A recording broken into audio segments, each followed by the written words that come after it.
It's like asking someone a simple question. Did you take the money? Yes or no? And instead of answering, they start listing their GPA, their volunteer work, and how many awards they've won. Now imagine that person isn't a teenager caught in a lie, but the director of the FBI, sitting under oath in front of Congress. So here's the real question.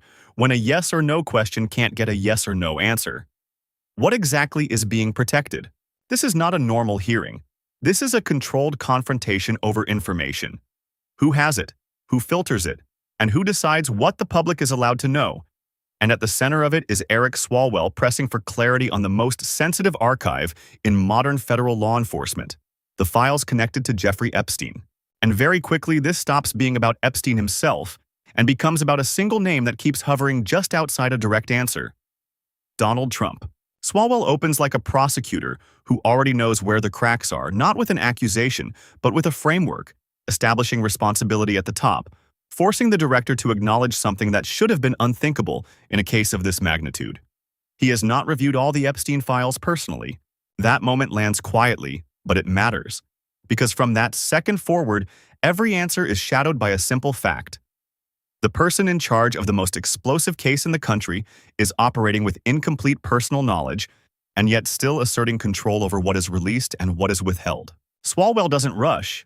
He tightens. He moves from structure to specifics, from authority to accountability, asking the question that sounds simple but carries weight. How many times does Donald Trump's name appear in those files? And this is where the shift happens, not in what is said, but in what is avoided. Instead of a number, instead of even a range, the director pivots.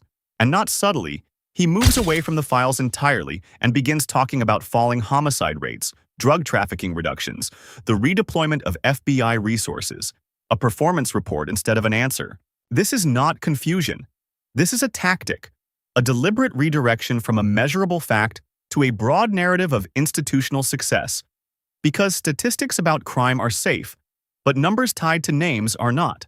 Swalwell sees it immediately and cuts back in, reclaiming time, forcing the focus back onto the question, because the entire exchange hinges on one thing: the refusal to quantify. No number, no clarity, no accountability. And that absence starts to build pressure in the room. Then comes the escalation, the moment where the questioning stops circling the files and moves into something far more precise, far more dangerous, not what is in the documents, but what was said about them behind closed doors. Swalwell asks, "Did you tell the Attorney General that Donald Trump's name is in the Epstein files? Yes or no?" Not a theory, not an interpretation, not a statistic, a conversation, a fact that either happened or didn't.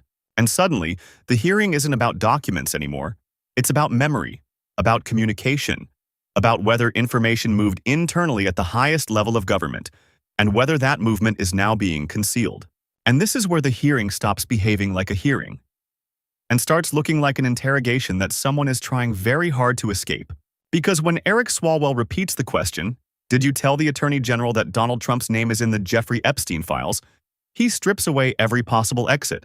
There is no policy shield here, no statistical detour, no broader narrative to hide behind. Just a binary answer that either confirms internal awareness or denies it completely. And what comes back is neither. What comes back is language that sounds like an answer but functions like a barrier. References to numerous discussions, mentions of the entirety of the files, carefully constructed sentences that orbit the question without ever landing on it. Listen closely to what is being said, and more importantly, what is not being said. The director does not say yes. The director does not say no. The director does not even say, "I don't recall." Instead, he expands the frame, dilutes the specificity, and in doing so, reveals the core mechanism at play. Control the scope, and you control the conclusion. This is where the prosecutorial pressure intensifies, because in any courtroom, ambiguity under a yes or no question is not neutral. It is strategic. Swalwell understands that, and he pushes harder, tightening the language, removing the room for maneuver, demanding clarity in the simplest possible terms. Use the alphabet yes or no. That line matters because it transforms the exchange from political dialogue into evidentiary confrontation. You are no longer explaining, you are testifying, and every second without a direct answer becomes part of the record. Now stack the receipts. The director has already stated he has not reviewed all the files. He has already avoided providing a number of name appearances. He has already pivoted to crime statistics when pressed on document contents. And now, when asked about a direct communication with the Attorney General, he refuses to confirm or deny. This is not one gap. This is a pattern. And patterns in investigative logic are where intent begins to emerge. Because if you don't know the number, you cannot assert its insignificance. If you haven't reviewed all the files, you cannot fully certify what is in them. And if you won't answer whether you communicated a specific fact to the Attorney General, then the question is no longer about memory. It's about exposure. At this point, the director shifts again, but this time the move is more aggressive, more revealing. He reframes the questioning itself as political, accusing Swalwell of chasing innuendo, suggesting that the line of inquiry is designed for fundraising clips rather than oversight. This is a classic inversion tactic. Attack the motive to weaken the question. But here's the problem. Motive does not erase the need for an answer. It only explains why the question is being asked. And then comes the counterpunch, the moment where institutional defense turns into personal offense. The director tells Swalwell to focus on his constituency, to deal with crime in California, to address what he frames as failures at the local level. This is no longer about the Epstein Files. This is no longer about internal communications. This is about shifting the battlefield entirely, from federal accountability to local criticism. But notice what just happened. The question did not change. The answer never came. And yet the conversation moved anyway. That is not a resolution. That is a diversion. And in a system that claims to operate on clarity, diversion is not just a tactic. It is a signal. And this is the point where the hearing crosses a line, from controlled deflection into something much more revealing. Institutional discomfort under direct pressure. Because Eric Swalwell doesn't let go. He doesn't pivot. He doesn't soften the question. He repeats it, forces it back into the center of the room like evidence that refuses to be ignored. Did you tell the Attorney General that Donald Trump's name is in the Jeffrey Epstein files? Yes or no? And now something shifts in tone. Not just in language, but in posture, in rhythm, in the visible strain of maintaining control over an answer that is being actively avoided. Because when a witness starts responding to a yes or no question, with commentary, with criticism, with redirection, what you're watching is not confusion. It's resistance. Now bring in another receipt. One that breaks the illusion that everything is locked behind legal walls. A federal judge, Richard Berman, has already stated on the record that the information contained in Epstein grand jury transcripts pales in comparison to the investigative materials held by the Department of Justice. That line matters because it dismantles the narrative that everything is sealed, everything is restricted, everything is untouchable. It tells you there is more, far more, sitting inside the system than what has been publicly acknowledged. So when the director says they have released all credible and lawfully permissible information, the question becomes, who defines credible and who decides what is permissible? This is where the logic tightens into something unavoidable. If the FBI has more information than what the courts have restricted, and if the director controls what is deemed releasable, then the bottleneck is not the law, it is discretion. And discretion in a case like this is power. Power to reveal, power to delay, power to protect. Swalwell sees the opening and shifts again, this time introducing a completely different kind of evidence. Not from the Epstein Files, but from the director's own words, his own publication, a book titled Government Gangsters.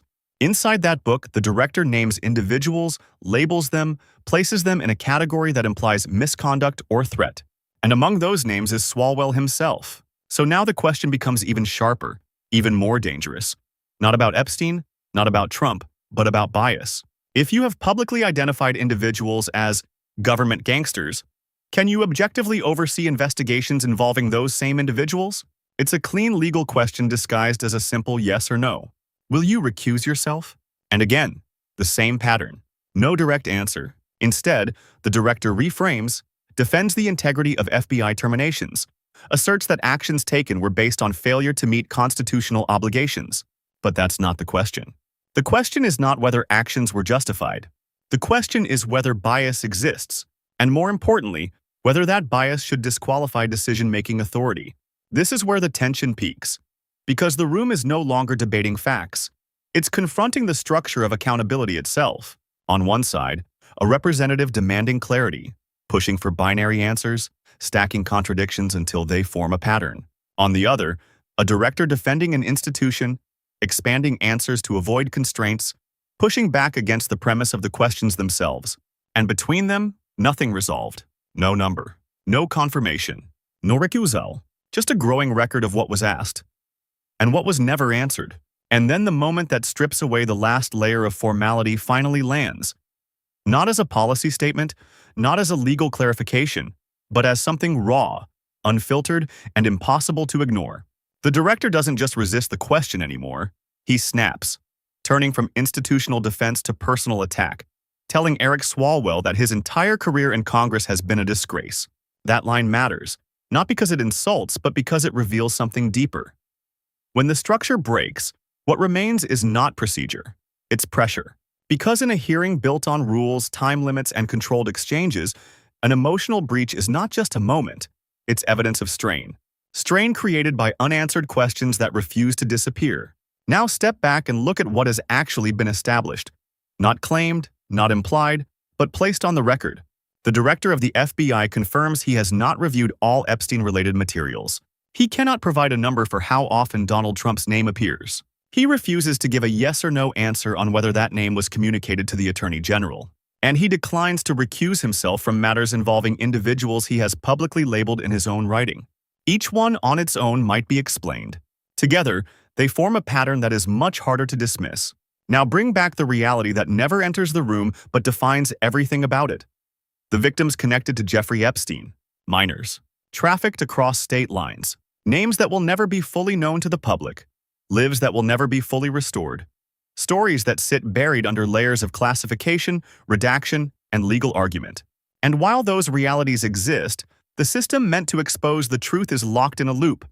Questions asked, answers redirected, information filtered through definitions that can be expanded or contracted depending on who holds the authority. This is where the moral contrast becomes unavoidable. On one side, individuals who have no control over what happened to them, whose only connection to this system is as victims seeking accountability.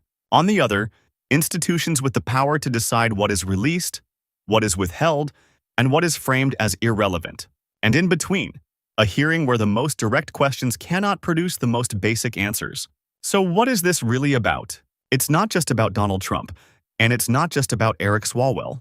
It's about whether a system that controls information can also be trusted to fully reveal it. It's about whether lawfully permissible becomes a shield instead of a standard. It's about whether oversight is real, or just procedural theater designed to look like accountability without ever delivering it. Because when a director can say, "I don't know, I can't say, and that's not my role," in the same sequence, and still maintain control over what the public sees, you're no longer dealing with a transparency problem. You're dealing with a structural design, a system that doesn't just limit answers, it absorbs questions. So here's the question that actually matters. If the people in charge of the information can decide when yes is too dangerous to say, then what chance does the public have of ever hearing it? And if oversight can be redirected, delayed, and dissolved in real time, then who is actually holding power accountable? If you think officials should be forced to give direct answers, no pivots, no deflections, no procedural shields, hit like. If you think recusal should be mandatory when bias is already on record, drop your comment below. And if you want more breakdowns that cut through the noise and get to what's really happening inside these rooms, make sure you subscribe and share this. Because the truth isn't always hidden. Sometimes it's just never clearly said.